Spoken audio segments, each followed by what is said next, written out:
ಕಾಟೇರ ನಿರ್ದೇಶಕ ತರುಣ್ ಅವರು ನನ್ನ ಜೊತೆಲಿದ್ದಾರೆ. ಸೊ 12 ಗಂಟೆ 15 ನಿಮಿಷಕ್ಕೆ ನಾವಿರುವಂಥ ಈ ಒಂದು ಥಿಯೇಟ್ರಲ್ಲಿ ಕಾಟೇರ ದರ್ಶನ ಕೊಟ್ಟಿದೆ. ಸೊ ಫಸ್ಟ್ ಶೋ ಏನಿತ್ತು ಓಪನ್ ಆಗಿತ್ತು, ಅದರಲ್ಲಿ ಅಭಿಮಾನಿಗಳ ಜೊತೆ ಕೂತ್ಕೊಂಡು ಸಿನಿಮಾ ನೋಡಿದ್ದಾರೆ. ಇಡೀ ಟೀಮು ಒಂದು ಸಿನಿಮಾ ನೋಡಿರೋಂಥದ್ದು. ಸರ್ ಕಂಗ್ರ್ಯಾಚುಲೇಷನ್ಸ್ ಫಸ್ಟ್ಗೆ, ಯಾಕೆಂದರೆ ಒಂದು ದೊಡ್ಡ ಓಪನಿಂಗು, ಭಾಳಷ್ಟು ನಿರೀಕ್ಷೆಗಳಿತ್ತು.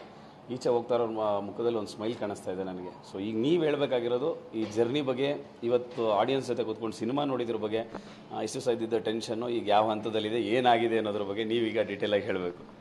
ಇಲ್ಲ, ಇದು ಏನು ಶ್ರಮ ಪಟ್ಟಿದ್ವಿ ನಾವು ಒಂದು ವರ್ಷದಿಂದ, ಅದಕ್ಕೆ ರಿಸಲ್ಟು ನಮ್ಮ ಡಿಸ್ಟಿಂಕ್ಷನ್ ಅಂತ ಹೇಳೋದಕ್ಕೆ ಇಷ್ಟಪಡ್ತೀನಿ. ಯಾಕಂತಂದರೆ ಒಂದು ಬುಕ್ಕಿಂಗ್ಸ್ ಆಗಿರ್ಬೋದು, ಅಷ್ಟು ನಂಬರ್ ಆಫ್ ಥಿಯೇಟರ್ಸ್ ಓಪನ್ ಮಾಡಿ ಎಲ್ಲ ಕಡೆ 30 ಮಿನಿಟ್ಸ್ 40 ಮಿನಿಟ್ಸಲ್ಲಿ ಸೋಲ್ಡ್ ಔಟ್ ಆಗ್ತಾಯಿದೆ. ಅದು ಯಾವ್ದು 12 ಗಂಟೆ ಶೋಗಳು. ಮೊದಲೆಲ್ಲ ಒಂದು ಶೋ 2 ಶೋ 12 ಗಂಟೆಗೆ ಮಾಡೋದು ಓಕೆ.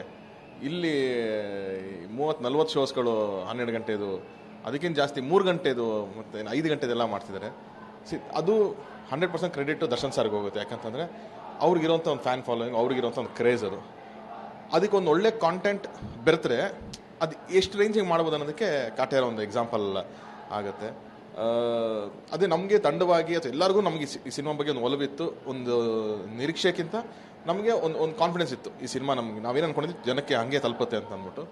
ಬಟ್ ಇವತ್ತು ಇಲ್ಲಿ ನೋಡಿದ್ಮೇಲೆ ಎಲ್ಲ ಸಿನಿಮಾ ಮುಗಿತಿದ್ದಂಗೆ ಆ ಸೈಲೆನ್ಸ್ಗೆ ಎಲ್ಲ ಬಂದು ನನ್ನ ಹತ್ರ ಮಾತಾಡೋಕ್ಕೆ 2 ನಿಮಿಷ ತೊಗೊತಿದ್ದಾರೆ, ಕಣ್ಣಲ್ಲಿ ನೀರು ಹಾಕ್ಕೊತಿದ್ದಾರೆ, ಆ್ಯಂಡ್ ಥ್ಯಾಂಕ್ ಯು ಬಾಸ್ ಅಂತ ಅಂದ್ಬಿಟ್ಟು ಹೋಗ್ತಾ ಇದ್ದಾರೆ. ಅಂದರೆ ಏನೋ ಒಂದು ಅಭಿಮಾನ, ಅದೊಂದು ಪ್ರೀತಿ ಒಂದು ಈ ಸಿನಿಮಾ ಮೇಲೆ. ಯಾಕಂತಂದರೆ ಏನು ಅಂದ್ಕೊಂಡಿದ್ರು ರೆಗ್ಯುಲರ್ ಫಾರ್ಮ್ಯಾಟಲ್ಲಿ ಇರಲ್ಲ ಸಿನಿಮಾ. ದರ್ಶನ್ ಸರ್ಗೆ ಏನೋ ವಿಭಿನ್ನವಾಗಿ ಅಂತ ನಾವೇನು ಹೇಳ್ಕೊಂಬಂದಿದ್ವಿ ಅದು ಅವ್ರಿಗೆ ತಲುಪಿದೆ ಅನ್ನೋದೊಂದು ಗೊತ್ತಾಗ್ತಿದೆ ನನಗೆ. So I will just thank them ಅಷ್ಟೇ. ತರುಣ್ ಸರ್, ಒಂದು ಪ್ರಶ್ನೆ. ಆ್ಯಸ್ ಎ ಡೈರೆಕ್ಟರ್ ನೀವು ಒಂದಷ್ಟು ಆ್ಯಕ್ಟಿವಿಟಿ ಇರಬೇಕಾದ್ರೆ ಜರ್ನಿಲಿ ಅಂದ್ಕೊಂಡಿರ್ತೀರ ಅಲ್ಲ, ಎಡಿಟೇಬಲಲ್ಲಿ ನೋಡಿದಾಗಲೋ ಡಬ್ಬಿಂಗಲ್ಲಿ ನೋಡಿದಾಗಲೋ ಇದು ಹಿಂಗೆ ಆಗ್ಬೋದು ಅಥವಾ ಆಡಿಯನ್ಸ್ ಇದನ್ನು ಈ ಥರ ರಿಸೀವ್ ಮಾಡ್ಬೋದು ಅನ್ನೋದೆಲ್ಲ ಒಂದು ಜಡ್ಜ್ಮೆಂಟ್ ಇರುತ್ತೆ ಅಂತ ನಾನು ಅನ್ಕೋತೀನಿ. ಸೊ ಇವತ್ತು ನೋಡಿದಾಗ ನಿಮಗೆ ಅದು ಫುಲ್ಫಿಲ್ ಆಗಿದ್ದು ಅಥವಾ ಅದಕ್ಕಿಂತ ಎಕ್ಸ್ಟ್ರಾ ಏನೋ ಒಂದು ಲವ್ ಸಿಕ್ತು ನನಗೆ ಆಡಿಯನ್ಸ್ ಕಡೆಯಿಂದ, ಆ ಥರದ್ದು ಏನಾದರೂ ಹೇಳೋದಾದರೆ? ನಾವು ಎಕ್ಸ್ಪೆಕ್ಟ್ ಮಾಡ್ತೀವಿ, ಓಕೆ ಇಲ್ಲಿ ವಿಸಿಲ್ ಪಾಯಿಂಟ್ ಬೀಳುತ್ತೆ, ಇಲ್ಲಿ ಸೈಲೆನ್ಸ್ ಆಗ್ತಾರೆ, ಇಲ್ಲಿ ಎಮೋಷ್ನಲ್ ಆಗ್ತಾರೆ ಅಂತೆಲ್ಲನೂ ನನಗೆ ಅದು ನಮ್ಮ ಚಿಕ್ಕ ಗೆಸ್ಸಿಂಗ್ ಇರುತ್ತೆ. ಅದಷ್ಟು ಹಾಗೆ ರಿಸೀವ್ ಆಯಿತು ನನಗೆ ಇನ್ನೊಂದು ಎಕ್ಸ್ಟ್ರಾ ವಾವ್ ಅನ್ಸಿದ್ದೇನು ಅಂತಂದರೆ, ಕ್ಲೈಮ್ಯಾಕ್ಸ್ ಟೈಮಲ್ಲಿ ಎಮೋಷನ್ ಪಾರ್ಟಲ್ಲಿ ಕೂಡ ವಿಸಿಲ್ ಹೊಡಿತಾರೆ ಅಂತಂದರೆ ಆ ಎಮೋಷನ್ ಎಷ್ಟು ರೀಚ್ ಆಗ್ತಿದೆ ಅವ್ರಿಗೆ ಅನ್ನೋದು ಗೊತ್ತಾಗ್ತಿದೆ. ಅಲ್ಲಿ ಸಾರ್ ಪರ್ಫಾರ್ಮೆನ್ಸ್ ಆಗಿರ್ಬೋದು, ಇನ್ನೊಂದಾಗಿರ್ಬೋದು. ಸೊ ಅದು ನನಗಿನ್ನೊಂದು ಸ್ವಲ್ಪ ಓವರ್ವೆಲ್ಮಿಂಗ್ ರೆಸ್ಪಾನ್ಸ್ ಅದು. ಸೊ ಅದು ಇನ್ನೂ ಖುಷಿ ಆಗ್ತಿದೆ ನನಗೆ.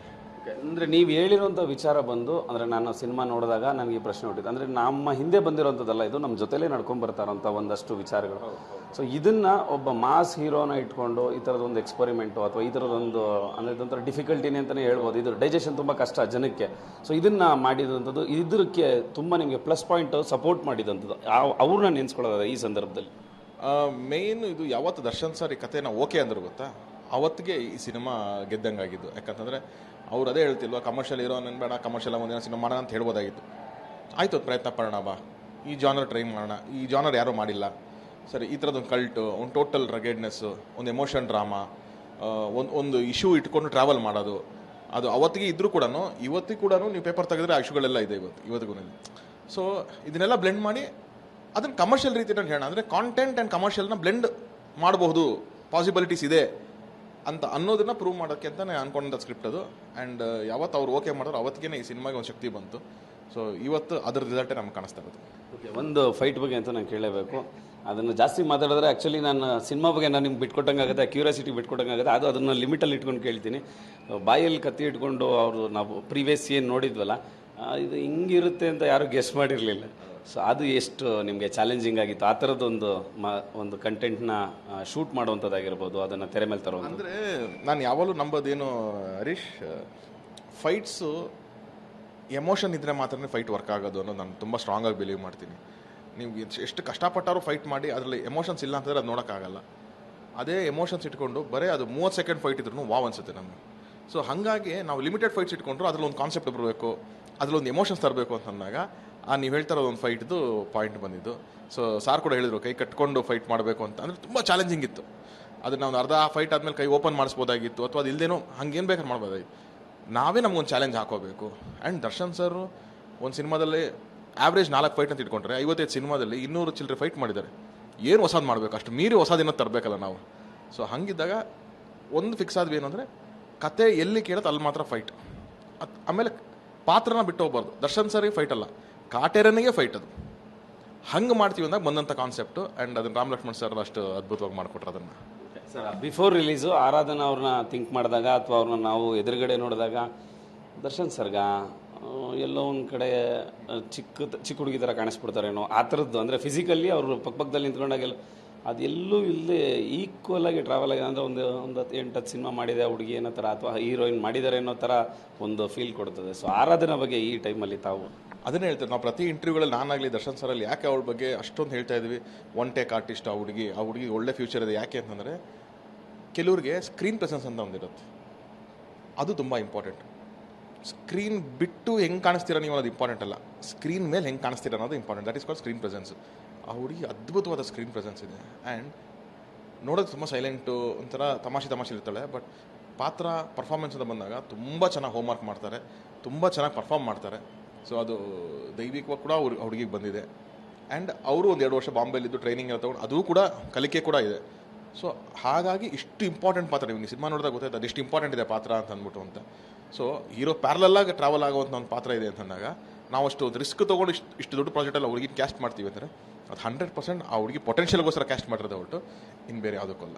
ಓಕೆ ಸರ್, ಈಗ ಸಾವಿರಾರು ಜನ ನೋಡಿದ್ದಾರೆ, ಲಕ್ಷಾಂತರ ಜನ ನೋಡೋಕ್ಕೆ ರೆಡಿಯಾಗಿ ಕಾಯ್ತಾ ಇದ್ದಾರೆ. ಸಿನಿಮಾ ನೋಡಿರೋಂಥವ್ರಿಗೆ, ನೋಡೋಕ್ಕೆ ಕಾಯ್ತಾ ಇರೋಂಥವ್ರಿಗೆ ನಿರ್ದೇಶಕನಾಗಿ ತಾವು ಹೇಳೋವಂಥ ಮಾತು? ಖಂಡಿತ ಒಂದು ನಾವೇನು ಹೇಳ್ಕೊಂಬಂದಿವಿ, ಒಂದು ಅಪ್ಪಟ ಕನ್ನಡ ಸಿನಿಮಾ, ಕನ್ನಡ ಮಣ್ಣಿನ ಕತೆ ಅಂತ ಅಂದ್ಬಿಟ್ಟು ನೀವು ನೋಡಿದಾಗ ಗೊತ್ತಾಗಿದೆ ನಿಮಗೆ. ಪ್ರತಿಯೊಬ್ಬರು ಹೇಳ್ತಾ ಇರೋದು ಅದನ್ನೇ, ಹೌದು ನಮ್ಮ ಮಣ್ಣಿನ ಕತೆ ಅನಿಸ್ತಾ ಇದೆ, ಇದು ನಮ್ಮದು ಸಿನಿಮಾ ಅಂತ ಅನಿಸ್ತದೆ ಅಂತ ಅಂದ್ಬಿಟ್ಟು ಅಂತ. ಈಗ ನಾವು ಹೇಳ್ತಿರ್ತೀವಿ ನೇಟಿವ್ ಸಬ್ಜೆಕ್ಟ್ಸ್ ಅಂತ ಅಂದ್ಬಿಟ್ಟು ಅಂತ. ಯಾರೋ ಹೊರಗಡೆ ಮಾಡಿದಾಗ ಹೇಳ್ತೀವಿ, ಸರ್ ನೋಡಿ ಅವ್ರ ಹತ್ರ ಒಂದು ಪಿಕ್ಚರ್ ಮಾಡ್ತೀರ. ನಾವು ಪ್ರಯತ್ನ ಪಟ್ಟಿದ್ದೀವಿ. ನಮ್ಮ ತರುಣ್ ಸುಧೀರ್ ಸಿನಿಮಾದ ನಿರ್ದೇಶಕರು ಸಾಕಷ್ಟು ಮನಬಿಚ್ಚಿ ಸಿನಿಮಾ ಬಗ್ಗೆ ಮಾತನಾಡಿದ್ದಾರೆ. ಯಾವ ಹಂತದಲ್ಲಿ ಅವರಿಗೆ ಚಾಲೆಂಜ್ಗಳು ಶುರುವಾಯಿತು, ಯಾವಾಗ ಕಥೆಯನ್ನು ದರ್ಶನ್ ಅವರು ಒಪ್ಪಿದ ನಂತರ ಅದನ್ನು ತೆರೆ ಮೇಲೆ ತರೋದಕ್ಕೆ ಎಷ್ಟು ಕಷ್ಟಗಳಾಯಿತು, ಮತ್ತು ದರ್ಶನ್ ಅವರ ಪರ್ಫಾರ್ಮೆನ್ಸ್, ಅವರ ಫೈಟ್ ಸೀನ್ಸು, ಆರಾಧನಾ ಅವರ ಅಭಿನಯ, ಎಲ್ಲದರ ಬಗ್ಗೆನೂ ಕೂಡ ಮಾತನಾಡಿದ್ದಾರೆ. ಸಿನಿಮಾ ಈಗಾಗಲೇ ಭಾರಿ ಒಳ್ಳೆ ರೆಸ್ಪಾನ್ಸ್ ಸಿಕ್ಕಿದೆ. ಕೇವಲ ಅಭಿಮಾನಿಗಳಿಂದ ಅಂತಲೇ ಅಲ್ಲ, ಎಲ್ಲರಿಂದಲೂ ಕೂಡ. ಯಾಕೆಂದರೆ ಸಲಾರ್ ಆಗಿರ್ಬೋದು, ಡಂಕಿ ಆಗಿರ್ಬೋದು, ಅವೆಲ್ಲ ಬಿಡುಗಡೆಯಾಗಿ ಒಂದೊಂದು ವಾರ ಆಗಿದೆ ಅಷ್ಟೇ. ಅಂಥ ಸಂದರ್ಭದಲ್ಲಿ ಈ ಸಿನಿಮಾವನ್ನು ಬಿಡುಗಡೆ ಮಾಡುವ ಧೈರ್ಯ ತೋರಿಸಿ ಅದರಲ್ಲಿ ಗೆದ್ದಿರ್ತಕ್ಕಂಥದ್ದು ನಿಜಕ್ಕೂ ಅವರ ಯಶಸ್ಸು.